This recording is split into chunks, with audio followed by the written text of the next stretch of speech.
Imagine une porte blindée au fond d'une pièce sombre.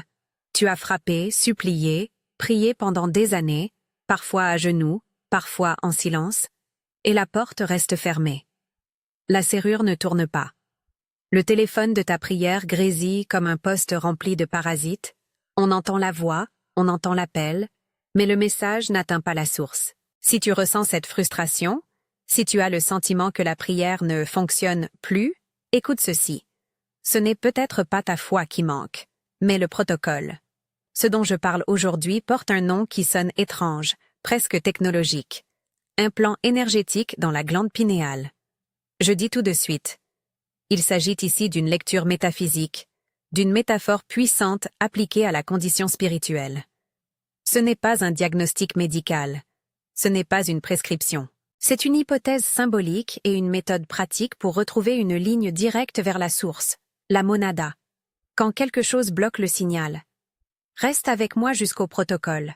Après avoir écouté, écris en commentaire « J'active la monada » si tu as essayé et senti quelque chose. Continue. Commence par poser le cadre. Selon une lecture gnostique que je partage ici comme interprétation, le monde visible est organisé de telle façon que la connexion à la source peut être brouillée. On parle du demi-urge, non pour l'exalter, mais comme image d'un architecte corrompu d'un système, et des archontes, ces agents d'interférence qui opèrent comme des filtres, des pare-feux, des programmes qui maintiennent l'humanité dans l'oubli. Ces noms semblent exotiques. Définissons-les simplement. Le démiurge est l'architecte d'une réalité piégée. Les archontes sont les mécanismes ou programmes qui isolent la conscience de sa racine. La monada, elle, est la scintille originelle en toi, la graine de lumière qui est ta connexion première à la source divine. Entre ces pôles, il y a des humains qui vivent selon deux tempéraments essentiels. Les illicos, focalisés sur la matière, privés de sens interne d'antenne, et les pneumaticos, porteurs de la centella divina, capables de résonner à une fréquence de révélation. Je précise, tout ceci est une lecture, une grille symbolique, pour comprendre pourquoi certains ne trouvent plus la clé dans la prière habituelle. Prends un exemple biblique, non pour le réécrire, mais pour lire un geste sous un autre angle.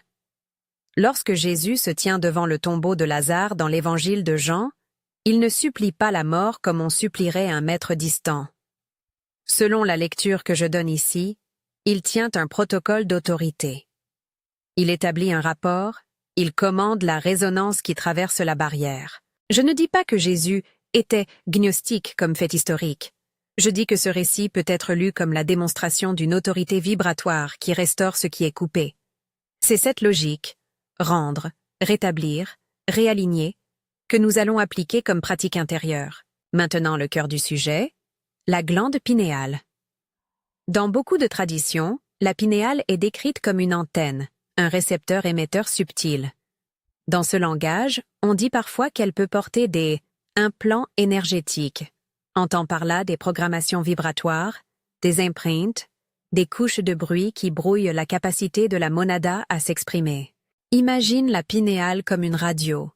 Si quelqu'un a installé un filtre, si le firmware a été altéré, tu peux continuer à chanter, mais personne n'entendra ta fréquence.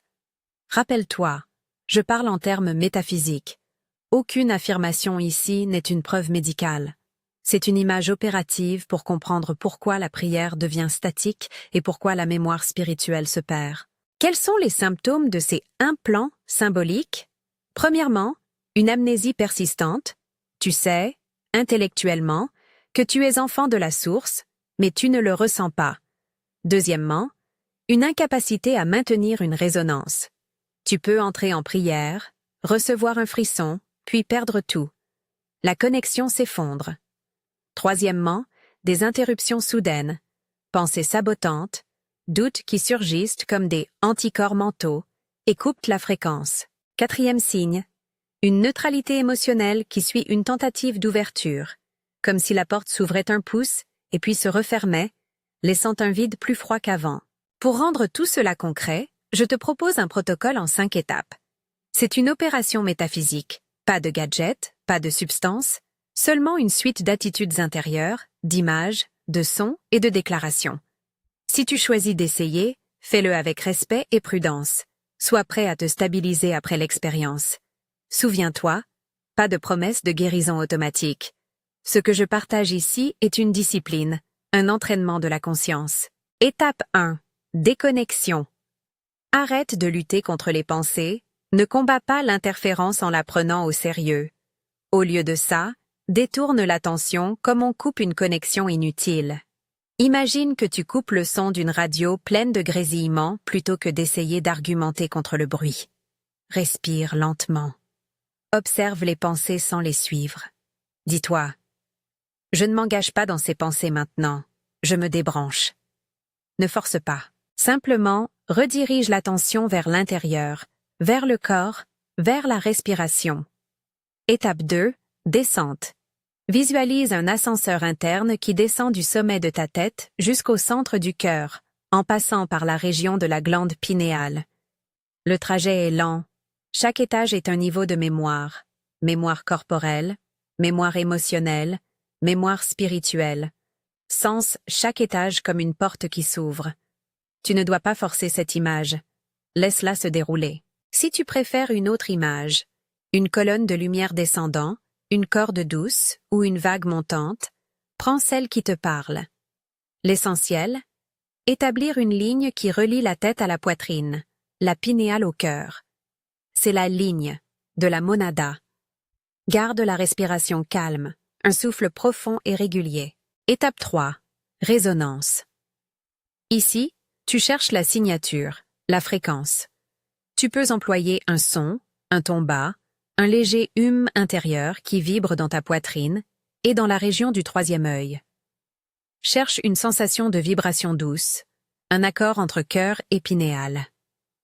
Si le mot te dérange, visualise simplement une couleur ou une chaleur qui pulse en synchronie avec ton souffle. L'objectif: créer une résonance interne stable, assez claire pour être distinguée du bruit extérieur. Ne lutte pas, accueille ce qui vient. Si rien ne se produit immédiatement, ne conclus pas que cela ne marche pas. La résonance se construit souvent contre la résistance. Étape 4. Déclaration d'autorité. C'est le moment où tu poses un rapport clair. Pas une supplication, mais une action. Tu annonces. Tu repars le code. Par exemple, dis lentement et avec présence: Monada, je suis ici. Je réclame l'autorité qui m'appartient. Toute programmation qui empêche ma résonance est maintenant libérée. Que le signal clair soit rétabli, c'est accompli. Tu peux employer ces mots ou formuler ta propre phrase qui exprime le même acte: rapport établi, commande posée, alignement ordonné. Prononce la déclaration à voix basse mais ferme, comme si tu donnais un ordre militaire à ton propre système. Rappelle-toi que tu n'exiges pas la destruction violente de quoi que ce soit. Tu ordonnes la libération et la restauration de ta ligne. Étape 5. Lâcher prise et stabilisation. Après la déclaration, laisse aller. Ne scrute pas fébrilement la porte pour voir si elle bouge. Imagine que tu poses une pierre dans une rivière. Le courant la porte. Tu as fait ta part. Maintenant, laisse le champ faire la sienne. Observe sans t'accrocher. Si montent des doutes, les fameux anticorps mentaux, nomme-les. Voilà l'anticorps. Je le vois, je ne lui obéis pas. Respire, ancre ta présence dans le corps. Boire un verre d'eau, écrire quelques lignes dans un cahier, marcher lentement, chanter un chant simple, ce sont des méthodes sûres pour stabiliser. Ne cherche pas de signes spectaculaires immédiats. Pendant et après le protocole, il est fréquent que le système réagisse. Voici ce à quoi t'attendre et comment gérer. Les anticorps mentaux, ce sont des pensées qui cherchent à invalider l'expérience. Elles arrivent en force, sous forme de sarcasme intérieur, peur, honte ou rationalisation. Leur rôle est défensif. Ils protègent la vieille programmation. Ne les combats pas frontalement. Observe, nomme, puis reprends ta respiration. Si nécessaire, répète la déclaration en silence, sans dramatiser. Les signes de latence. Tu peux sentir un effondrement, un relâchement émotionnel intense après l'épisode, comme si quelque chose cédait et laissait un vide. Ou tu peux recevoir un écho, une répétition d'anciens souvenirs, un sens de reconnaissance qui revient par vagues. Il peut aussi y avoir une neutralité temporaire, une absence de sensation, comme si la réception était coupée pour une réinitialisation. Chacun de ces états est une réponse plausible. Accueille, enregistre, stabilise. Évite le jugement hâtif. Quelques précautions pratiques. Ne fais pas ce travail si tu es sous crise psychiatrique aiguë sans accompagnement. Si tu prends des médicaments psychotropes ou si tu as des antécédents sérieux, parle-en d'abord avec un professionnel de confiance. Je ne donne pas de conseils médicaux. Les images, les respirations et les mots ne remplacent pas un suivi médical. Ce protocole est une discipline spirituelle, pas un traitement médical. Il est essentiel aussi de comprendre la responsabilité du savoir. Une fois que la ligne s'ouvre, la vie peut se transformer. Ce n'est pas toujours confortable. Le réveil implique parfois des pertes, confort, illusions, alliances. Sois prêt à marcher avec une plus grande liberté, mais aussi avec une plus grande responsabilité. Ne cherche pas à utiliser cette méthode pour manipuler d'autres personnes ou pour pousser autrui hors de leur chemin. L'autorité que tu revendiques est une autorité sur toi-même et sur tes propres limites, jamais une arme. Tu peux te demander, et si je découvre que j'étais sous influence institutionnelle toute ma vie? Ce protocole n'appelle pas à la rébellion aveugle contre les institutions, il t'incite à voir ce qui te limite et à récupérer ta souveraineté intérieure. Critique le système sans haine. Demande à ton cœur ce qui doit changer, pas par colère, mais par clarté. Avant de conclure, reviens au geste symbolique. Ta glande pinéale, dans cette lecture, est une antenne. Les implants énergétiques sont des programmations vibratoires, des couches de bruit. Les images technologiques, firmware, filtres, pare-bruit, servent à comprendre la dynamique. Si tu veux, réfléchis à ton espace intérieur comme à un poste radio, tu peux changer la station, nettoyer l'antenne, recalibrer la fréquence. Mais fais cela avec prudence, méthode et humilité.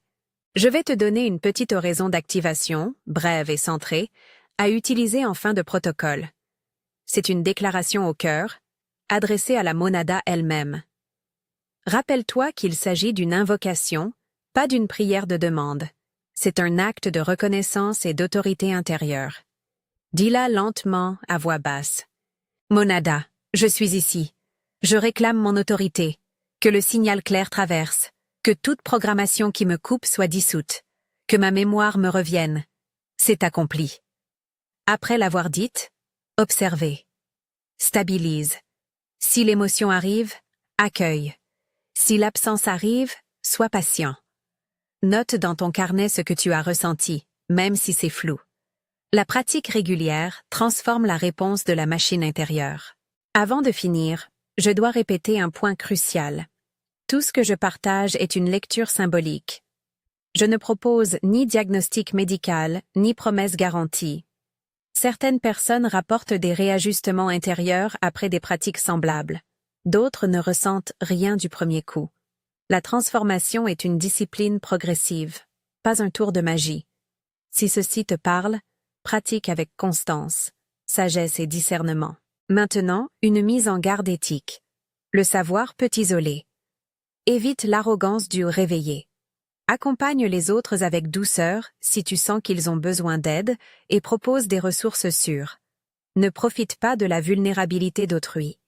Les institutions peuvent être critiquées pour ce qu'elles sont, mais la violence contre elles n'est jamais la voie. Si tu as suivi jusqu'ici, je t'invite encore une fois, après avoir expérimenté le protocole, écris en commentaire « J'active la monada ». Cela devient un ancrage collectif, un acte symbolique qui lie des personnes dans la même intention. Laisse aussi un like si ce message t'a aidé à clarifier quelque chose. Et abonne-toi pour les prochains épisodes où nous approfondirons la pratique. Comment détecter les filtres subtils, comment stabiliser la résonance sur la durée, et quelles liturgies intérieures aident à intégrer la restauration. Promis, toujours sans promesse miracle, seulement des outils et des exercices. En conclusion, la porte blindée peut ne pas s'ouvrir parce que le code est corrompu, pas parce que ta foi est défaillante. La glande pinéale, en tant qu'antenne symbolique, peut porter des empreintes, des couches de bruit, qui nécessitent un travail précis. Déconnexion, descente, résonance, déclaration, lâcher prise. Ce protocole n'est pas magique. Il est technique et spirituel à la fois. Il exige courage et humilité. Si tu choisis de le pratiquer, fais-le avec prudence et responsabilité. Le savoir est puissant. Apprends-le, mais reste humble devant la source. Que la recherche de la vérité te rende libre et que la monada te guide avec douceur sur le chemin de la restauration.